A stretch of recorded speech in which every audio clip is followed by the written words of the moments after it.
Zee मराठीवर आणखी एक नवी कोरी मालिका दाखल होतीये। स्वतः महेश कोठारे ही नवी मालिका घेऊन येतात। सो मालिकेचा नेमका विषय काय, कलाकार कोण आहे ह्याविषयी जाणून घेऊया थेट महेश कोठारे यांच्याकडूनच। झी मराठीवर पहिल्यांदाच एक पौराणिक कथा तुमच्या भेटीला येते आणि ती घेऊन येत आहेत ते म्हणजे महेशजी कोठारे। महेशजी, तुमचं खूप खूप स्वागत चॅनल कट्टामध्ये। काय सांगाल, एक वेगळी सिरियल, वेगळी पौराणिक कथा पहिल्यांदाच झी मराठीवर अशी सादर? मी तर म्हणेन पहिल्यांदाच मराठी टेलिव्हिजनवरती अशी कथा येते, कारण ह्या भव्यतेमध्ये या लेवलवरती एक अशी पौराणिक कथा आणि तीसुद्धा खंडोबावर आधारित प्रथमच मराठी टी व्हीवरती येते असं मला वाटतं। आणि मी खरंच झी मराठीचं कौतुक करतो की त्यांनी हे फार मोठं धाडस केलं माझ्याबरोबर। मला त्यांनी ही संधी दिली आणि आम्ही मिळून हा एक फार मोठा भव्य दिवस शो करतो आहोत। जय मल्हार। जय मल्हार असं सिरियलचं नाव त्यांनी आपल्याला सांगितलंच आहे। काय वेगळं असणार आहे खंडोबावरती सिरियल करताना, ही अशी पौराणिक कथा करताना काय नेमका डोक्यात विचार?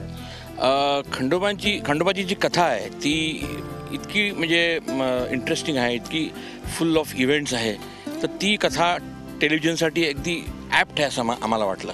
आणि माझे जे क्रिएटिव्ह आहेत संतोष आयाचित, त्यांनी ते खूप सुंदर ते कन्सिव्ह केलं। आणि आम्ही हे प्रपोजल घेऊन जेव्हा झीकडे गेलो तेव्हा निलेश आणि दीपक आणि सर्वजण अगदी एक्साइट झाले आणि त्यांनाही हे करायचं ठरवलं। गेली 1.5 वर्ष आम्ही ह्याच्यावरती काम करतो। त्याच्यावरती खूप रिसर्च करावा लागला आणि खंडोबाची कॅरेक्टर जी आहे मुख्य म्हणजे ती फार महत्त्वाची character, that is the main character. त्याच्यासाठी आम्हाला जी एक पर्सनॅलिटी पाहिजे होती, दॅट वॉज अ चॅलेंज। कारण एक तर नवीन चेहरा पाहिजे होता, दॅट वॉज डेफिनेट। हे अगदी ठाम होतं का आम्हाला नवीन चेहरे पाहिजेत, आम्ही एस्टॅब्लिश चेहरे घेऊन येणार नाही। त्यासाठी आम्हाला खूप ऑडिशन्स घ्यावी लागली। जवळजवळ 2-1 हजार ऑडिशन घेतले आम्ही आणि अखंड महाराष्ट्रात आम्ही ऑडिशन घेतली। म्हणजे असं नाही का फक्त मुंबईतच, फक्त पुण्यातच। आम्ही कोल्हापूर पण ट्राय केलं, आम्ही नागपूर पण ट्राय केलं, आम्ही औरंगाबाद पण ट्राय केलं आणि त्यातून आम्ही एक खंडोबा निवडला। एखादी सिरियल येणार, एखादी कथा आपल्याला प्रेक्षकांसमोर मांडायची असेल तर एक नक्कीच कॅरेक्टर कास्ट ही खूप महत्त्वाची असते आणि आता आम्ही बघूच ही कास्ट नवीन कशी असेल। सेटविषयी काय सांगाल? भव्य दिव्य सेट आहे अगदी आणि स्मॉल स्क्रीनवर पहिल्यांदा खूप खूप छान। चित्रनगरी, दादासाहेब फाळके चित्रनगरीमध्ये हा सेट उभारलेला आहे। तुम्ही समोरसुद्धा पाहत असाल की आम्ही भरपूर काही गोष्टी इथे लावलेल्या आहेत। समोरच्या बाजूला तिकडे आम्ही एक आश्रम उभा केलेला आहे, इथे आम्ही धनगरपाडा उभा केलेला आहे अक्षरशः। आणि हा महाल आहे, तिथलं आतलं मी तुला आता दाखवणार नाही आहे कारण तो एक सस्पेन्स आहे आणि तो आम्ही प्रॉपरली ओपन करणार आहोत।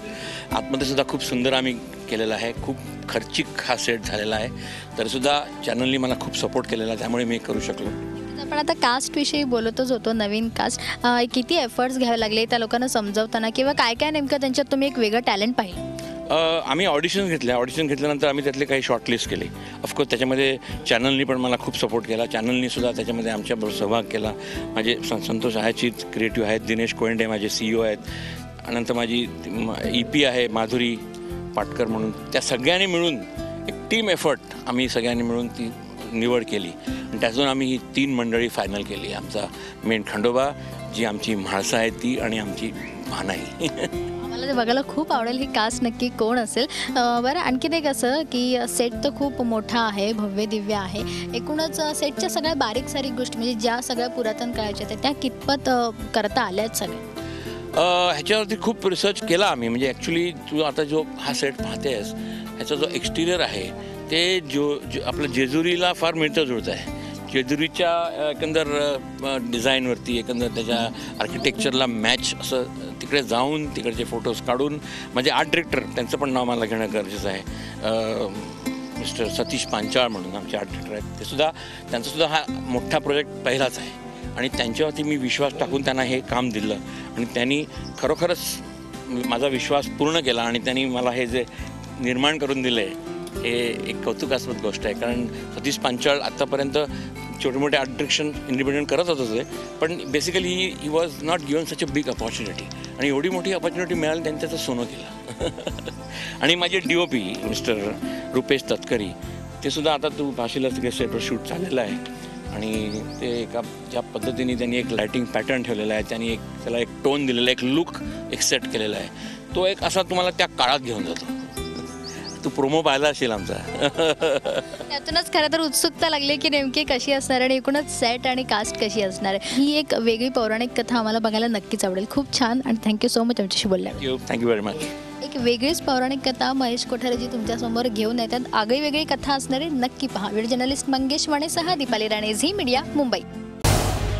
झी 24 तास रहा एक पाऊल पुढे.